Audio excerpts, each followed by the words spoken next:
Hello friends, आप सभी का स्वागत है आपके अपने चैनल टीचिंग क्लासेस में। तो फ्रेंड्स, आज हम महत्वपूर्ण टॉपिक लेकर आए हैं। आज हम डिस्कस करेंगे 2023 यूपी जो आपका यूपी टेट है 2023, उसका उसकी बेस्ट स्ट्रेटेजी क्या होना चाहिए, किस तरह से हम प्रिपरेशन करें जिससे हम अच्छे मार्क्स गेन कर पाएँ। अगर हम पहली बार एग्ज़ाम दे रहे हैं तब किस तरह से प्रिपरेशन करें, दूसरी बार एग्ज़ाम दे रहे हैं तब किस तरह से प्रिपरेशन करें, फर्स्ट अटैम्प्ट में क्रैक का हो पाएगा या नहीं हो पाएगा, कंप्लीट प्लानिंग क्या होना चाहिए, सुपर टेट में क्या 1/4 नंबर जुड़ेगा, इसकी बात करेंगे। सिलेबस की बात करेंगे फ्रेंड्स, हम बुक्स की बात करेंगे, कलेक्शन कैसे करें बुक्स का, इस पर चर्चा करेंगे। साथ ही साथ हम देखेंगे कि शॉर्ट नोट्स किस तरह से बनाएं, किस तरह से हम प्रीवियस ईयर के जो क्वेश्चन हैं उनकी प्रैक्टिस करें, रिवीजन कैसे करें, टेस्ट सीरीज कैसे लगाएं। इन सभी को इस वीडियो में हम डिटेल में डिस्कस करेंगे। फ्रेंड्स, अगर आप चैनल पर नए हैं तो चैनल को सब्सक्राइब कर लीजिएगा, घंटी वाले बेल आइकन को प्रेस कर लीजिएगा, जिससे हम जितने भी वीडियो अपलोड करें उसका नोटिफिकेशन आप तक पहुंचता रहे। फ्रेंड्स, अगर आप पीडीएफ नोट्स प्राप्त करना चाहते हैं या फिर इस वीडियो का पीडीएफ प्राप्त करना चाहते हैं तो हमारे टेलीग्राम ग्रुप को ज्वाइन कर लीजिएगा। टेलीग्राम ग्रुप का लिंक हमने इस वीडियो के डिस्क्रिप्शन में आपको प्रोवाइड करा दिया है। तो चलिए स्टार्ट करते हैं फ्रेंड्स आज के सेशन में हम देखने वाले हैं कि हमारा जो यूपी टेट है 2023 उसकी बेस्ट स्ट्रेटेजी क्या होना चाहिए। तो बेस्ट स्ट्रेटेजी के लिए हम कुछ महत्वपूर्ण बिंदु लेकर आए हैं। इन बिंदु को तफसील से हम जानेंगे। तो पहला पॉइंट जो है हमारा, फ्रेंड्स मैं आपको बता दूं, मैं अपने पर्सनल एक्सपीरियंस से आपको सजेस्ट कर रहा हूं। मैं अपना पर्सनल एक्सपीरियंस आपके साथ में शेयर करूंगा, क्योंकि मैंने 2021 में जो था वो टेट का एग्ज़ाम दिया था और मात्र 1 मंथ की प्रिपरेशन में 107 नंबर आए थे फ्रेंड्स। क्योंकि मेरा एग्ज़ाम चल रहे थे जिस कारण मैं टेट की प्रिपरेशन नहीं कर पाया था। मात्र 1 महीना ही मिल पाया था, वो भी ठीक तरह से नहीं मिल पाया था। मुश्किल से 20 से 25 दिन मिले होंगे। इसी में मैंने 107 नंबर गेन किए। फ्रेंड्स, ये भी कम है क्योंकि 1/4 जब आपका सुपर टेट में ऐड होने वाला है तो मुझे भी ये बढ़ाना है। तो मैं आपको यही सजेस्ट करूँगा कि आप पहले ही फ्रेंड्स 125 प्लस अपना टारगेट रखिए, क्योंकि सुपर टेट में जो भी अब अपकमिंग सुपर टेट आने वाला है उसमें टेट का 1/4 मार्क्स जोड़ने का प्रावधान किया गया है। फ्रेंड्स, अगर पहली बार पेपर दे रहे हैं तो किस तरह से हम प्रिपरेशन करें, और अगर सेकंड टाइम्स हम एग्ज़ाम दे रहे हैं फ्रेंड्स तो किस तरह से प्रिपरेशन करें कि जिससे हमारे मार्क्स जो हैं वो अच्छे आ जाएं। जो आपका फोर्थ पॉइंट है फ्रेंड्स, फोर्थ में हम ये देखेंगे कि फर्स्ट अटेम्प्ट में क्या यूपी टेट को क्रैक किया जा सकता है या नहीं। फिफ्थ है हमारा कि कंप्लीट प्लानिंग किस तरह से हम करेंगे, और लास्ट है हमारा कि सुपर टेट में क्या 1/4 नंबर जो है वो आपका जुड़ेगा। तो फ्रेंड्स, अगर हम फर्स्ट की बात कर लें तो फर्स्ट पॉइंट जो है वो मैंने बहुत डिटेल में डिस्कस किया है, तो इसको अभी हम देखेंगे। अगर मैं बात कर लूँ कि फर्स्ट अटैम्प्ट में क्या आप इसको क्लियर कर सकते हैं, तो जी हाँ फ्रेंड्स, आप 100% फर्स्ट अटैम्प्ट में भी इसको क्लियर नहीं, बहुत अच्छे मार्क्स से क्लियर कर सकते हैं, है ना। मात्र क्लियर ही नहीं कर पाएंगे, बहुत अच्छे नंबर से आप क्लियर कर पाएंगे फ्रेंड्स, अगर आपने इस तरह की जो मैं कंप्लीट स्ट्रेटेजी बता रहा हूँ उसको आपने फॉलो किया। क्योंकि मैंने खुद फॉलो किया है फ्रेंड्स, तो मैं अपना पर्सनल एक्सपीरियंस आपके साथ शेयर कर रहा हूँ। तो फ्रेंड्स, पहला तो पॉइंट हमारा यही है कि बेस्ट प्लानिंग। किसी भी चीज़ की अगर हम बात कर लें तो अगर हम सही तरह से प्लानिंग नहीं करेंगे फ्रेंड्स तो कहीं ना कहीं हम उसको सही तरह से ऑर्गेनाइज नहीं कर पाएंगे। तो फर्स्ट ऑफ ऑल जो हमारा पहला पॉइंट है फ्रेंड्स, तो वो है हमारा प्लानिंग। अब प्लानिंग किस चीज़ की करना है फ्रेंड्स, तो हमको प्लानिंग करना है। पहले तो हमको प्लानिंग में पहला जो बिंदु है वो है हमारा सिलेबस। किसी भी चीज़ को पढ़ने के लिए हमारे पास सिलेबस होना चाहिए फ्रेंड्स। अगर हमारे पास सिलेबस नहीं है तो हम सही तरह से टू द पॉइंट नहीं पढ़ पाएंगे, क्योंकि आपको पता है जो टेट का एग्ज़ाम होता है फ्रेंड्स वो फैक्चुअल आता है। और अगर हम सी टेट की बात कर लें तो सी टेट में पेडागॉजी ज़्यादा पूछी जाती है। पर अगर यहाँ पर बात कर लें टेट में, तो टेट में आपकी फैक्चुअल चीज़ें ज़्यादा पूछी जाती हैं। तो फैक्चुअल चीज़ों को लर्न करने के लिए हमारे पास पहले तो जो कंटेंट है वो होना चाहिए, या फिर ये कह लें कि हमारे पास जो सिलेबस है वो होना चाहिए। तो सिलेबस को जानने, अगर मैं सिलेबस की बात कर लूँ फ्रेंड्स, तो सिलेबस आपका में क्या क्या सब्जेक्ट आते हैं, तो आपका CDP आता है, चाइल्ड डेवलपमेंट पेडागॉजी, 30 नंबर का 30 क्वेश्चन आते हैं फ्रेंड्स। सेकंड नंबर पर है आपका मैथमेटिक्स। 30 क्वेश्चन 30 मार्क्स के आते हैं। नेक्स्ट है आपका environmental studies EVS, 30 question out of 30 marks. अगर हम हिंदी की बात कर लें तो हिंदी भी आपके 30 क्वेश्चन आते हैं और 30 मार्क्स का। अब एक जो आपका सब्जेक्ट है वो है आपका ऑप्शनल। अब ऑप्शनल में कई सारे बच्चे इंग्लिश को प्रेफर करते हैं, कई सारे बच्चे संस्कृत को प्रेफर करते हैं, कई सारे बच्चे उर्दू को प्रेफर करते हैं।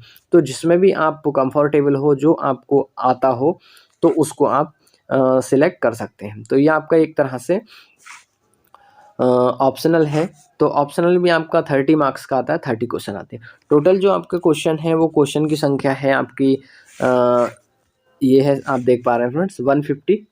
टोटल मार्क्स आपके 150 हैं। टोटल जो क्वेश्चन है वो भी आपके 150 हैं। और जो टाइम है वो भी आपका 2.5 घंटे, यानी कि 150 मिनट, 150 मिनट। तो अगर हम सेकंड पॉइंट की बात कर लें कि सेकंड क्या है, तो सेकंड है हमारा बुक्स का कलेक्शन। तो फ्रेंड्स अगर मैं बात करूं कि बुक्स कलेक्शन कैसे करेंगे, फ्रेंड्स मैं आपको बता दूं, अगर आप ज़्यादा बुक्स को कलेक्ट करेंगे, बहुत ज़्यादा बुक को इकट्ठा करेंगे, तो आप सही से प्रिपरेशन नहीं कर पाएंगे। तो पहला पॉइंट तो यही है फ्रेंड्स कि आपको सबसे पहले क्या करना है, सिलेबस निकालना है। तो फ्रेंड्स अगर आप सिलेबस निकाल चुके हैं तो हर एक टॉपिक का सिलेबस और अलग अलग कॉपी बना लीजिए, सीडीपी, मैथमेटिक्स, ईबीएस, इंग्लिश और हिंदी की। और सभी में फ्रंट पेज पर आप जो सिलेबस है उसको नोट डाउन कर लीजिएगा। उसके साथ आपको अगर हम बुक्स की बात कर लें तो अकॉर्डिंग जो जो भी आपको सूटेबल लगे उसके आधार पर आप क्या करें, सभी सब्जेक्ट की एक एक बुक ले लें। फ्रेंड्स ज़्यादा बुक आपको ढेर नहीं करना है, क्योंकि अगर ज़्यादा बुक्स का ढेर करेंगे, इकट्ठा करेंगे, तो आप सही से नहीं पढ़ पाएंगे। 5 सब्जेक्ट हैं आपके पास, ओनली 5 बुक्स होना चाहिए फ्रेंड्स। जैसे सीडीपी की बात करें तो कोई भी एक सीडीपी की बुक ले सकते हैं फ्रेंड्स आप, चाहे यूथ कंपटीशन की ले लें, या फिर आप अरिहंत की ले लें, या फिर आप किसी की भी ले सकते हैं फ्रेंड्स। मैथमेटिक्स के लिए और ईबीएस के लिए एनसीईआरटी या एससीईआरटी की जो आपकी 8 तक की किताब से बुक्स हैं, आपकी किताबें हैं 6 to 8। जो आपकी एनसीईआरटी और एससीईआरटी है उसकी मैथमेटिक्स और ईबीएस क्लास 6 to क्लास 8 की बुक्स को आप पढ़ जाएं फ्रेंड्स। एक भी क्वेश्चन आपका नहीं छूटने वाला मैथमेटिक्स में और ईबीएस में। रही बात हिंदी की, तो फ्रेंड्स हिंदी के लिए आपको लूसेंट की बुक ले लेना है, या फिर आदित्य प्रकाशन की भी बुक, वाइट जो उसका कवर होता है, कवर पे उसकी वाइट पेपर वाली भी आप कॉपी नोटबुक हैंडबुक ले सकते हैं। तो हिंदी के लिए फ्रेंड्स आप या लूसेंट ले लीजिए या आदित्य प्रकाशन की ले लीजिए। नेक्स्ट की बात कर लें, नेक्स्ट है आपका इंग्लिश। अगर आपने इंग्लिश चूज़ किया है फ्रेंड्स, तो इंग्लिश के लिए आपको 8 क्लास और 9th की, क्लास 8 और क्लास 9th की ग्रामर बुक्स पढ़ लीजिए। आपका इसी में काफ़ी सारी चीज़ें आपको मिल जाएंगी। नेक्स्ट की अगर बात कर लें तो नेक्स्ट है आपका, अगर आपने हिंदी संस्कृत लेना चाह रहे हैं तो संस्कृत की कोई भी एक बुक्स ले लीजिए, पतली बुक ले लीजिएगा, जिससे आप जल्दी पढ़ के उसको फिनिश कर पाएँ। फ्रेंड्स नेक्स्ट है आपका शॉर्ट नोट्स कैसे बनाया। तो फ्रेंड्स शॉर्ट नोट्स, अगर मैं शॉर्ट नोट्स बनाने की आपको ट्रिक बताऊं, तरीका बताऊं, तो शॉर्ट नोट्स तो तब आप बनाइएगा, पहले आप क्या करिए, एक बार पूरा जो सिलेबस है उसको पढ़ लीजिए, 1 या 2 बार, क्योंकि फ्रेंड्स आप तभी अच्छे से नोट्स बना पाएंगे जब आपको सिलेबस पता होगा। तो पहले आप एक बार अच्छे से सिलेबस को कंप्लीट कर लीजिए। उसके बाद जो आपको इम्पॉर्टेंट लगे उसके अनुसार क्या करेंगे, आप अपनी एक डायरी ले लीजिए या अपनी एक नोटबुक ले लीजिए, और उस नोटबुक में आप शॉर्ट नोट्स लिखते हुए चले जाइए।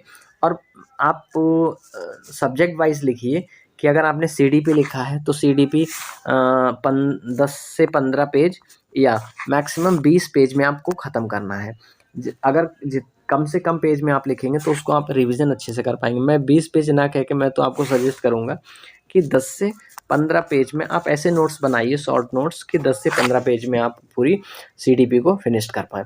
इसी तरह से मैथमेटिक्स में फॉर्मूलेज नोट डाउन कर लीजिएगा, बेसिक मेथड्स नोट डाउन कर लीजिएगा, और इसी प्रकार से जो आपका ईबीएस है उसके भी शॉर्ट नोट्स बना लीजिएगा, क्योंकि ईबीएस में जो टेट है, टेट में काफ़ी चीज़ें पूछ ली जाती हैं भाई। ईबीएस के नाम से आपको ज्योग्राफी भी पूछी जाती है, जो आपकी पॉलिटिकल साइंस है, इंडियन पॉलिटी भी पूछ ली जाती है, आपकी हिस्ट्री के भी कई क्वेश्चन पूछ लिए जाते हैं। तो आप क्या करिए, जो आपकी ईबीएस है तो ईवीएस आप class 9th 8th 9th 7th की भी पढ़ ली, 6 से वैसे तो पढ़िएगा फ्रेंड्स, 6 7 8 और 9 इतने में ही आपका काम हो जाएगा। और पढ़ने के बाद फिर आप क्या करिए, उनके नोट्स बना लीजिए। इसी तरह से हिंदी के नोट्स बना लीजिए, शॉर्ट नोट्स। और जो अगर इंग्लिश ली है तो इंग्लिश में मेन चीज़ें आप पढ़कर और उनके नोट्स बना लीजिए। खास तौर से आप ग्रामर, अगर यूपी टेट की बात कर लें तो ग्रामर काफ़ी पूछी जाती है, सेंटेंस वगैरह ज़्यादा पूछे जाते हैं कि प्रेजेंट इंडेफिनिट है, पास्ट कॉन्टिन्यूस है या फिर फ्यूचर कॉन्टिन्यूस है, इस तरह से बोलता है। और वो कहता है कि पहचानिए, या फिर ये कहता है सेंटेंस किसके अंतर्गत आता है। तो आपको छांटना है कि आप पास्ट इंडेफिनिट है या फ्यूचर इंडेफिनिट है, क्या है। ठीक है। नेक्स्ट फ्रेंड, जब आप नोट्स प्रिपेयर कर लेंगे तो नोट्स को पहले रिवीजन कर लीजिए। अब नोट्स आप जब बनाएंगे फ्रेंड्स, तो नोट्स को बनाने के लिए एक चीज़ और ध्यान में रखने वाली है, नोट्स बनाते समय आपको प्रीवियस पेपर भी लेना है। प्रीवियस पेपर के ही आधार पर नोट्स बनाइएगा फ्रेंड्स, क्योंकि यूपी टेट में आपके जो क्वेश्चन हैं वो बहुत ज़्यादा रिपीट होते हैं। तो फ्रेंड्स, जो आपको लास्ट ईयर के जो क्वेश्चन पेपर हैं 2011 से आपका टेट होना प्रारंभ हुआ है, 2011 से और 2021 तक के मार्केट में मिल जाएंगे आपको। इन सभी के आप जो प्रीवियस ईयर के क्वेश्चन पेपर हैं उनको पढ़ लीजिएगा और उन्हीं के देखकर आप क्या करिए, नोट्स प्रिपेयर करिए। फ्रेंड्स, अगर आप को 2021 का पेपर चाहिए तो मेरे पास है, क्योंकि मैंने एग्ज़ाम दिया था। आप मुझे मैसेज कर दीजिए या व्हाट्सअप नंबर दे दीजिएगा, मैं आपको सेंड कर दूँगा PDF उसके। नेक्स्ट है आपका कि रिवीजन करना है। फिर फ्रेंड, जब आप सारा काम कर लेंगे फिर रिवीजन करना है आपको। बार बार रिवीजन तभी कर पाएंगे जब शॉर्ट नोट्स होंगे। और लास्ट में है आपका test series. Test series main है, मस्ट है फ्रेंड्स, क्योंकि बिना टेस्ट के आप अपने आप को आइडेंटिफाई नहीं कर पाएंगे, जज नहीं कर पाएंगे कि हमारी प्रिपरेशन कितनी हुई। तो फ्रेंड्स, अब नेक्स्ट क्लास में मिलेंगे। और अगर आप चैनल पर नए हैं तो चैनल को ज़रूर सब्सक्राइब कर लीजिए।